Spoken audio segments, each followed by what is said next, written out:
नमः सिद्धेभ्यः।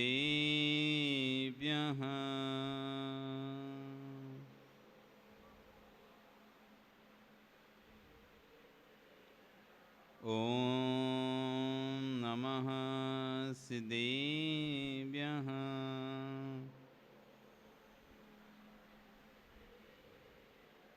ॐ नमः सिद्धेभ्यः।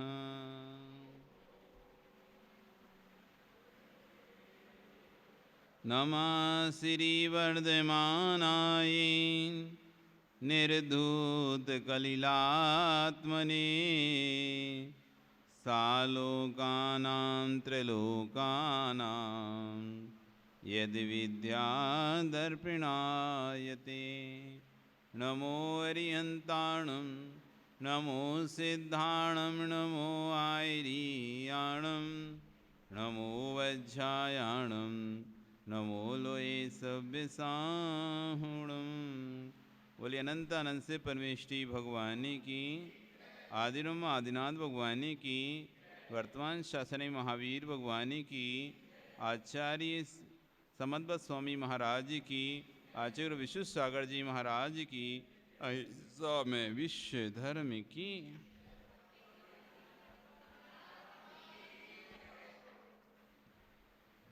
बंधु, आज हम ग्रंथराज रैण रतन कांड श्राप आचार्य जी में गाथा नंबर 9 सूत का समझेंगे। आज आचार्य भगवान सच्चे शास्त्र के लक्षण के बारे में कह रहे हैं। आवाज कम कर दो ऊपर। सच्चे शास्त्र का क्या लक्षण है?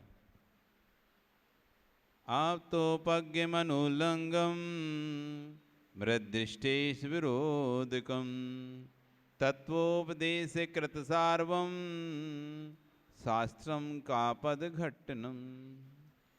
क्योंकि आचार्य भगवान ने सबसे पहले कहा था सच्चे देव शास्त्र गुरु पर श्रद्धा करने का नाम क्या है? सम्यक दर्शन है। उस सम्यक दर्शन प्राप्त करने के लिए सबसे पहले हमें सच्चे देव शास्त्र का स्वरूप समझना पड़ेगा, जिस पर श्रद्धान करना। क्योंकि जो श्रद्धेय वस्तु है, जब तक हम उस श्रद्धेय वस्तु का ज्ञान नहीं कर लेंगे, श्रद्धा नहीं होगा। वस्तु के गुण दोषों को जानने के बाद व्यक्ति पर आस्था बैठती है। किसी व्यक्ति का विश्वास जीतना है, किसी व्यक्ति का विश्वास आपको जीतना है, अथवा किसी व्यक्ति पर आपको विश्वास करना है, तो पहले आपको उसके गुण दोष जान लेना बहुत जरूरी है। बिना गुण दोष जाने तुम किसी पर विश्वास कर लोगे, धोखा खाओगे। हो सकता है वस्तु जैसी दिख रही हो वैसी ना हो। वस्तु जैसी दिख रही हो वैसी ना हो। वस्तु के कुछ समय तक उसके साथ रहो, पता चल जाएगा। एक बार रामचंद्र जी अपने भाई लक्ष्मण के साथ, सीता के साथ पंपापुर सरोवर से निकल रहे थे। पंपासुर सरोवर के निकट से निकल रहे हैं, तभी एक बगुला एक टांग से खड़ा हुआ है। एक तालाब में एक बगुला एक टांग से खड़ा हुआ है। जैसी सीता देखती है, देखिए देखिए स्वामी देखिए, ये बगुला एक टांग से देखो कितना ध्यान कर रहा है, और ये निश्चित ही प्रभु आराम जी आपका, प्रभु आपका ही ध्यान कर रहा है। ये श्री राम का ही ध्यान कर रहा है, ये भगवान का ही ध्यान कर रहा है। सीता कहती है, लक्ष्मण देखते हैं तभी, हाँ माँ सही बोल रहे हो, देखो कितना धवल स्वच्छ बगला एक पैर से खड़ा होकर प्रभु राम का ध्यान कर रहा है। राम भी तभी देखते हैं तो कहते हैं, भाई थोड़ा रुको, तुरंत किसी से प्रभावित नहीं होना चाहिए, थोड़ा रुको, तुरंत किसी से प्रभावित नहीं होना चाहिए। हम थोड़ा सा किसी का काम देख लेते हैं, अच्छा ओ ये तो बहुत अच्छा व्यक्ति है, थोड़ा सा किसी का कुछ देख लेते हैं, ये तो बहुत अच्छा व्यक्ति है, और थोड़े से में निर्णय कर लेते हैं। एक दिन की पहचान से आप उसके जीवन का निर्णय नहीं कर सकते। किसी के से मिले मिले 4 दिन हुए, तुम सोचो कि हम उससे उसके पूरे जिंदगी का वर्णन समझ लें 4 दिन में, नहीं समझ पाओगे। क्योंकि कहते हैं कि सोने की पहचान कसने से। सोने को सुनार के पास ले जाओ, ऐसे देखेगा पीला पीला सब सोना दिखेगा, लेकिन जैसे ही सुनार कसौटी से कसेगा तो सोने की पहचान हो जाएगी, सोना है कि पीतल है। तो कहावत है कि सोने की पहचान कसने से और इंसान की पहचान बसने से। सोने को यदि पहचान कराना है, ये कितने कैरेट का सोना है, कितना खोट मिला हुआ है, कितना खोट नहीं मिला है, सोना है भी कि नहीं है कि पीतल है, यदि ये पता करना है तो जौहरी के पास ले जाओ, सुनार के पास ले जाओ, उसके पास कसौटी रखी हुई है, वो कसौटी पर जैसे ही उस सोने को कसेगा, घिसेगा, पता चल जाएगा कितना सोना है कितनी खोट है। पता चलता नहीं पवन जी? ऐसी इंसान की पहचान करना है किसी की, उसके साथ कुछ दिन रह लो, उसके साथ कुछ दिन समय व्यतीत कर लो अच्छे से, समझ में आ जाएगा ये इंसान कैसा है। सोने की पहचान कसने से और इंसान की पहचान बसने से।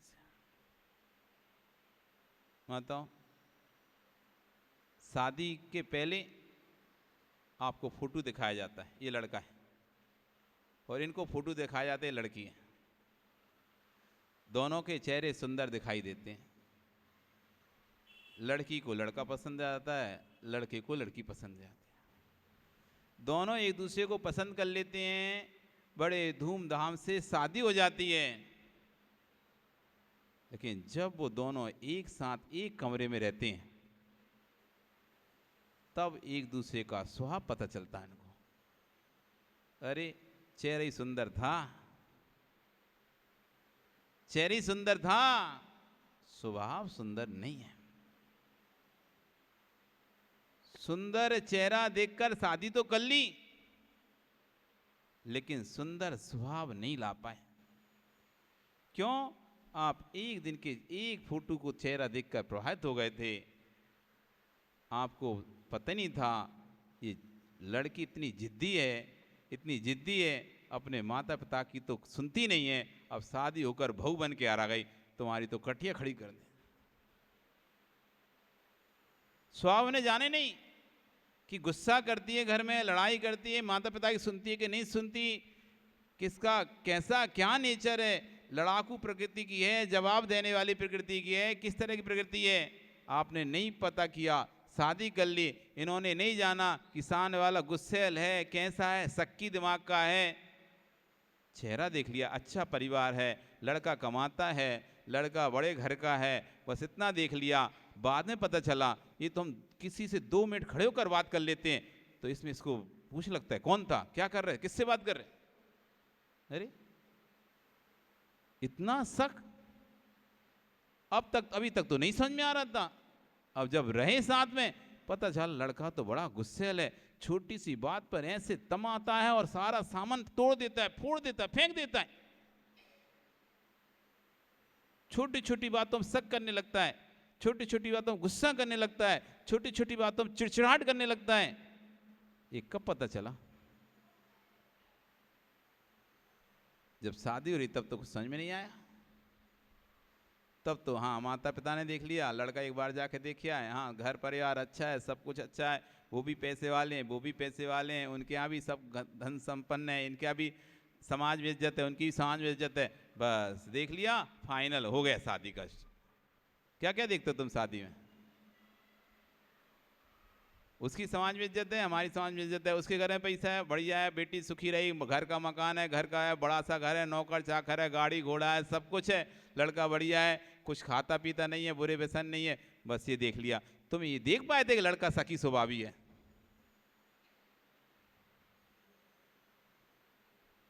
वो कैसे पता करोगे? लड़का खाता है नहीं खाता है, बुरे व्यसन है, वो तो तुमने पड़ोसी से पता कर लिया, अड़ोस पर। लेकिन लड़का इतना सेंसिटिव है, थोड़ी सी बात पर गुस्सा हो जाता है, सहन नहीं हो उससे, इतना उसके अंदर पावर नहीं कि 4 बातें एक साथ कोई सुना दे तो सिर्फ उसका फटने लगता है, सहन शक्ति नहीं उसके अंदर। एक व्यक्ति हजारों लोगों को झेल लेता है, और एक व्यक्ति थोड़ा सा काम पड़ जाती बिस्तर पे, अरे आज हम दिन भर से थक गए, इतना काम करा दिया, घर की 4 जनों की रोटी बनाई, सो थक गए, अब थक के सो रहे हैं, पूरे दिन भर नहीं उठ रहे, इतना कमजोर। एक माँ पूरा सुबह से लेकर शाम तक खाना बना रही है, काम कर रही है, झाड़ू पोंछा कर रही है, सब कुछ कर रही है, तो नहीं थक रही। और एक तुम बेटी लेके आए, उससे 4 रोटी तुमने क्या बनवा ली चौके में, अब पूरे दिन अब सोना है उसे, थक गए। ये पता किया था कि इसकी कैपेसिटी कितनी है, ये कितने घंटे काम कर सकती है। आधा घंटे में जो व्यक्ति थक जाता है, 1 घंटे में थक जाता है, अब तुम ले आए शादी, अब रो रहे हो। तुरंत चेहरा देख कर प्रभावित हो गए, तुरंत अच्छी लड़की है, चेहरा अच्छा है, पैसा अच्छा है, धन संपत्ति अच्छी है, अब रो रहे हैं। तो कह रहे हैं तुम इतनी जल्दी प्रभावित नहीं हुआ करो किसी से, अभी रुको, देखो, थोड़ी देर रुको। तीनों खड़े हुए हैं, उस बगले को देख रहे हैं, और जैसी एक मछली उधर से निकलती है, बगला अपना दूसरा पैर निकालता है, फट से उसे पकड़ता है, मुंह में ले देता है, और फिर वैसे ही खड़ा हो जाता है। ओहो, ये क्या? तब राम बोलते हैं, उज्जवल तन गरीब गति, उज्जवल तन गरीब गति, एक टांग धर ध्यान। सफेद अच्छा बगला है ना, सफेद, उज्जवल तन, गरीब गति है, दीनहीन, एक टांग पे खड़ा है, जैसे कुछ और अब है ही नहीं है एक्टिविटी, एकदम दीनहीन टाइप का। उज्जवल तन गरीब गति, एक टांग लख ध्यान, एक टांग से खड़ा है, ऐसा लग रहा है जैसे ध्यान कर रहा हो। उज्जवल तन गरीब गति, एक टांग धक ध्यान, लगत भगत सम। लगत कैसा है? भक्त के जैसा, कि देखो कितना भगवान का भक्त है। लगत भगत सम, निपट कपट की खान। अरे ये क्या? जिसे आप अच्छा समझ रहे थे वही मछली पकड़ के खा गया। इसलिए आचार्य भगवान कह रहे हैं कि पहले वस्तु को परखो, समझो, जानो, फिर विश्वास करो। पहले किसी व्यक्ति के गुण दोषों को अच्छी तरह से समझ लेना चाहिए। कभी भी हम तुरंत निर्णय लेने से बहुत घाटा हो सकता है। कभी कभी हो सकता है आपके सामने जो वस्तु प्रस्तुत की गई हो, वस्तु वैसी ना हो, और जब बाद में आपको पता चला और आप तुरंत निर्णय ले लिए, अब फंस गए। इसलिए आचार्यगण कह रहे हैं कि सम्यक दर्शन प्राप्त करना है तो सच्चे देव शास्त्र पर श्रद्धान करना होगा। लेकिन वे सच्चे देव शास्त्र गुरु हैं कौन, उनके लक्षण क्या हैं, उनकी विशेषताएं क्या है, पहले ये जान लो। नहीं तो जो कहेगा मैं सच्चा हूं तो तुम उस पर ही सिद्धांत कर लो। क्योंकि सच्चे देव शास्त्र गुरु, किसी नाम ही रख ले, मेरा सच्चा देव, किसी ने अपना नाम रख लिया सच्चा देव, सांचा दरबार। अरे यही सांचा दरबार है। देखो तो लिखा था सच्चे दरबार पर सिद्धांत करना, सांचे दरबार पर सांचे देव पर सिद्धांत करना।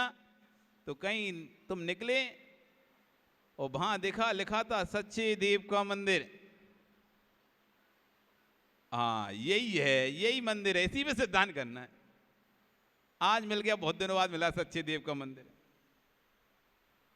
समझो, नाम, स्थापना, द्रव्य, भाव। यहां कौन से सच्चे देव की बात कर रहे हैं? किसी का नाम देव है उस पर सिद्धांत नहीं करना, किसी का नाम आगम है उस पर सिद्धांत नहीं करना। नहीं तो आप महाराज बोले थे आगम पर सिद्धांत करो, आगम पर सिद्धांत करो, तो तुम चले। एक लड़का का नाम आगम था, भैया आज से तेरे रोज पैर पड़ेंगे। गुरुजी बोले थे कि आगम पर सिद्धांत करना, अब तो हमारे बहुत आस्था हो गई तेरी और रोज उसके जाके पैर पड़ रहे। तो आगम पर सिद्धांत करना, नाम आगम की बात नहीं चल रही थी यहां पर। कौन से आगम की बात नहीं चल रही? नाम आगम की बात नहीं चल रही। तो किसी पुस्तक के ऊपर आपने आगम लिखा है, स्थापना कर दी। आज से एक आजकल मंदिर करते हैं ना, मार्बल के बना लेते हैं, वो जिनवाणी बनाते हैं मार्बल के ऐसी, और उस पर लिख देते हैं आगम, जिनागम। क्या हो गया? जिनागम रख देते हैं ना। स्थापना कर दी, ये आगम, ये रहा आगम, इस आगम पर सिद्धांत। यहां स्थापना आगम की बात नहीं चल रही। द्रव्य आगम,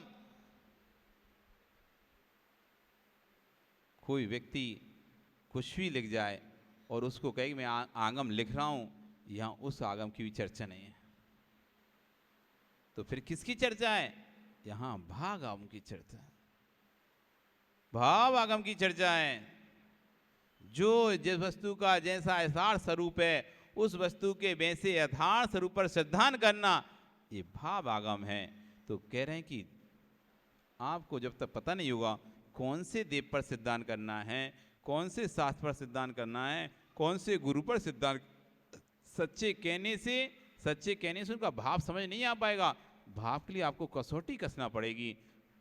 इसलिए आज आचार्य भगवान शास्त्र की कसौटी दे रहे हैं कि कैसे शास्त्रों को पढ़ना, कैसे शास्त्रों का स्वाध्याय करना, कैसे शास्त्रों पर किन शास्त्रों पर आस्था रखना है, श्रद्धा रखना है। तो कह रहे आप तो पज्ञ, सबसे पहली कंडीशन है कि आपके द्वारा कहा जाना चाहिए, जिसे हमने सबसे पहले सिद्ध किया है। आप जो वीतराग, सर्वज्ञ, हितोपदेशी हो, ऐसे भगवान के द्वारा जो कहा गया हो। कोई भी ऐरे गहरे नद्दू खेरे ने कुछ भी कह दिया और हम उसकी किताब छाप कर बैठ गए, वो आगम नहीं हो जाएगा। भगवान ने जो कहा है, इसलिए सबसे पहले कहा आप तो पज्ञ, आपके द्वारा कहा हुआ होना चाहिए। हम किसी के द्वारा कहे हुए ग्रंथ को प्रमाणित नहीं मानेंगे। जो आपने कहा है उसी को गणधर ने कहा है, उसी को आचार्यों ने कहा है, उसी को मुनियों ने लिखा है, वो आगम हमको प्रमाण है। कोई अपने मन मर्जी का कुछ भी लिख दे, वो आगम संज्ञा को प्राप्त नहीं होगा। इसलिए सबसे पहली कंडीशन, जैसे भी आप सच्चा शास्त्र मानते हो, ये सच्चा शास्त्र है, तो पहले ये देखना पड़ेगा ये आप तो पज्ञ है कि नहीं है। ये आप तो पज्ञ नहीं है, आपके सिद्धांतों के विपरीत है, तो ये हमारा आगम नहीं हो सकता। आप तो पज्ञ, अनुलंघ्य, किसी भी दूसरे सिद्धांत से खंडित नहीं होना चाहिए, परस्पर विरोध बातें नहीं होना चाहिए। नहीं तो इधर लिखता है व्यक्ति, कर्म प्रधान विश्व कर राखा। रामचरितमानस जब आप पढ़ेंगे तो उसमें लिखा है कर्म प्रधान विश्व कर राखा, जो जस करई सो तस फल चाखा। क्या लिख रहे हैं?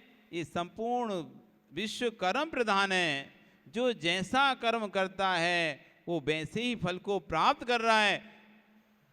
बात सत्य है, लेकिन दूसरी लाइन जब पढ़ते हैं, होए वही जो राम रच राखा। पहली लाइन में कह रहे हैं कि कर्म प्रधान विश्व कर राखा, कि जो रखा जाएगा कर्म प्रधान होगा, जैसा व्यक्ति कर्म करेगा उसकी वैसी रचना होगी। और फिर कह रहे हैं होगा वही जो प्रभु की मर्जी होगी। जब प्रभु की मर्जी से ही सब कुछ होगा, फिर कर्म करने से फायदा क्या होगा। जब प्रभु की मर्जी से ही मेरा अच्छा बुरा होना है, होए वही जो प्रभु रच रखा, जो प्रभु ने रच के रखा है होगा वही। जब प्रभु ने रच के रखा है, जब होगा वही, तो फिर मेरे कर्म का फल होगा क्या? या तो आप ये कहो कि कर्म प्रधान है, या फिर कहो कि ईश्वर प्रधान है। यदि ईश्वर प्रधान है तो कर्म शून्य हो जाएंगे, और कर्म प्रधान है तो ईश्वर शून्य हो जाएगा। दोनों परस्पर विरोधी बातें एक साथ नहीं हो सकते। यदि मैं कर्म को मुख्यता देता हूं तो ईश्वर गौण हो जाएगा, और मैं ईश्वर को मुख्यता देता हूं तो कर्म गौण हो जाएगा। आप मुक्ता किसको देना चाहते हैं, ईश्वर को कि कर्म को? किसको देना चाहते हैं? ईश्वर ने जो रच के रखा है, लिख के रखा है, वही होगा, या तुम जैसा कर्म करोगे वैसा होगा? हैं? ईश्वर ने जैसा लिख के रखा है वैसा ही होगा, या फिर जैसा तुम कर्म करोगे वैसा होगा? विजय जी कैसा होगा बताओ? हैं? तो फिर ईश्वर कहां गया?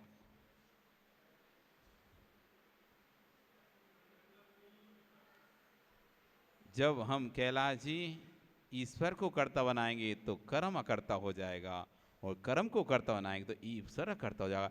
दोनों एक साथ कर्ता नहीं बन सकते। इसलिए कहा आप तो अनुलंघ्यम। जिन ग्रंथों में दो परस्पर विरोधी बातें दिखाई दे रही हैं, वे कभी आपके द्वारा कहा हुआ ग्रंथ हो नहीं सकता, क्योंकि आप तो जब भी कहेंगे, भगवान जब भी कहेंगे, तो विरोधी बातें नहीं करेंगे, वो एक कोई बात बोलेंगे।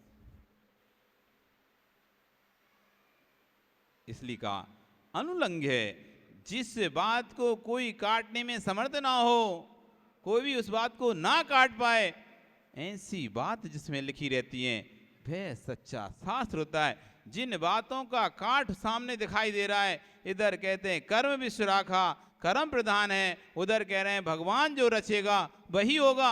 ये तो दोनों बातें सामने वाला खड़ा हो सकता है। जब कर्म प्रधान है तो भगवान की क्या जरूरत है, और जब भगवान की जरूरत है फिर कर्म की क्या जरूरत है? इसलिए आचार्यगण का जब भी कोई ग्रंथ होगा अनुलंघनीय होना चाहिए। मृष्ट इष्ट, अदृष्ट और इष्ट विरोधगम, उसमें प्रत्यक्ष और परोक्ष कोई विरोध नहीं होना चाहिए। ना प्रत्यक्ष से कोई विरोध होना चाहिए, ना परोक्ष से कोई उसमें विरोध होना चाहिए। ना उसका प्रत्यक्ष कोई विरोध हो, ना परोक्ष कोई विरोध हो। अब आप लिख दो अग्नि ठंडी होती है, ये प्रत्यक्ष विरोध दिखाई दे रहा है। कोई लिख दे अग्नि ठंडी होती है, अरे प्रत्यक्ष में देख लो अग्नि तो सबको गर्म दिखाई देती है, और वो लिख रहा है अग्नि ठंडी होती है। ये प्रत्यक्ष विरोध है। उस ग्रंथ का प्रत्यक्ष विरोध दिखाई दे रहा है कि दुनिया को पता है कि तत्व जीव जो द्रव्य है वो कभी मरण को प्राप्त नहीं हो रहा है, और वो लिख रहे हैं कि जीव पंच तत्व में विलीन हो जाता है। पंच तत्व का अधम शरीरा, ये पांच तत्वों से मिलकर अधम शरीर बना हुआ है, ये आत्मा बनी हुई है। आत्मा किसी से उत्पन्न नहीं हुई है, आत्मा शाश्वत है, अनादिकालीन से, त्रैकालिक है। ये किसी पांच तत्व पृथ्वी जल अग्नि वायु आकाश से नहीं बनी है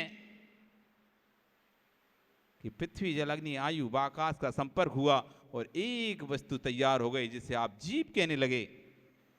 ये पंच तत्व का शरीर नहीं है, ये पौद्गलिक शरीर है। इसमें चेतन आत्मा विराजमान है। जब ये चेतन आत्मा निकल जाती है, ये पुद्गल में वापस मिल जाता है। ना पांच तत्व से बना, ना पांच तत्व से उत्पन्न हुआ। यदि पांच तत्व से बनता है तो एक बटलोई में एक सब्जी बनाई जा रही है, एक बटलोई में दाल उबाली जा रही है, उसमें पानी भी है, अग्नि भी का भी संयोग है, आकाश का ही संयोग है, वायु का ही संयोग है। फिर जीव पैदा क्यों नहीं हो रहा उसमें से? पांचों तत्व वहां पर हैं। पृथ्वी भी है, जल भी है, अग्नि भी है, आकाश भी है, वायु भी है। पांचों तत्व होने पर भी जीव उत्पन्न नहीं होता है। ये पांच तत्व का शरीर नहीं है। इससे प्रत्यक्ष परोक्ष विरोध दिखाई दे रहा है। जिन ग्रंथों में प्रत्यक्ष परोक्ष विरोध दिखाई देता हो वो हमारे आगम नहीं हो सकता सच्चा।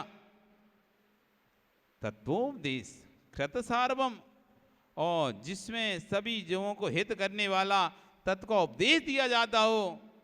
ऐसा नहीं कि लिख दिया, इधर तो लिख रहे हैं कोई गर्भवती महिला आदि रोड से जा रही हो, इतनी दया करुणा की बात कर रहा है व्यक्ति इधर एक तरफ, कि कोई भी गर्भवती महिला रोड से निकल रही हो तो तुम यदि हजारों किलो का भी वजन रखे हो तुम नीचे उतर जाओ, उसको स्थान दे दो। उधर दूसरी तरफ लिख रहे हैं कोई यदि शूद्र व्यक्ति वेद पाठ को सुन ले, उसके कान में रांगा पील के डाल दो। इधर अहिंसा की बात और उतनी क्रूरता की बात। उन शास्त्रों में क्या सब जीवों के हित का उपदेश हो सकता है? सब जीवों के हित का उपदेश तो भगवान की वाणी में होता है, जिसमें शत्रु के प्रति भी अहिंसा के भाव का उपदेश दिया जाता है। मित्र के प्रति तो अहिंसा की बात कर ही रही है, लेकिन शत्रु के प्रति भी अहिंसा की बात कर रहे हैं। जिसने तुम्हारा हित किया है उसके प्रति भी अशुभ नहीं विचार करना, यही तो महावीर की अहिंसा है। जो हित करता है उसके लिए तो कोई अशुभ नहीं विचारता, लेकिन जो तुम्हारा हित करे उसके प्रति भी बुरे विचार नहीं लेके आना, यही तो महावीर का धर्म है। इसलिए कह रहे तब तो देश तत्वों का उपदेश होना चाहिए। इधर उधर की राग देश की लड़ाई झगड़े की बातें जिसमें नहीं होना चाहिए, जिसमें तत्व का उपदेश हो। सार्वम सभी जीवों के हित का उपदेश हो। शास्त्रम का पथ घटनम, ऐसा शास्त्र जो कि खोटे पथ का निराकरण करता हो, खंडन करता हो, वही सच्चा शास्त्र शास्त्र कहलाता है। जो इस कैटेगरी में आएगा वह सच्चा शास्त्र होगा और उसी की हम आराधना करेंगे। आपका समय हो गया, कल फिर आओगे पर्यारहित और हम अच्छे सच्चे शास्त्र के बारे में समझेंगे। बोली भगवान महावीर सौ। जिनवाणी स्तुति के लिए सभी खड़े हो जाए अपने स्थान पर।